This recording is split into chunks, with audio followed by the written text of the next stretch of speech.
Day without sight. On Friday afternoon, Sam's teacher had a special assignment. Next week, we'll be studying humanitarian efforts around the world since the time of the Renaissance, including those to help the blind, she said. Over the weekend, I want each of you to wear a blindfold for an entire day. The premise of this experiment is that it will help you understand what it's like to be blind, she said. Sam was a skeptic. He really didn't think the assignment would be too challenging.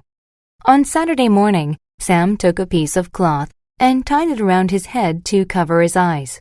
Then he went into the kitchen for breakfast. He heard the voices of his parents and brothers, but couldn't specify where each voice was coming from. He thought about how important hearing is for blind people. "Could you pass me the newspaper, please?" he asked. Just then, he remembered he couldn't see the words on the page. He wondered if Braille newspapers were ever made. After finishing breakfast, his brothers asked him to play soccer. As he followed them, he accidentally walked into the baker's rack. He also found that he couldn't play soccer. He wouldn't be able to coordinate his actions without being able to see. Without his optic senses, he had no spatial awareness. Furthermore, he couldn't do simultaneous activities because he had to make sure he was safe first. He sat on the lawn.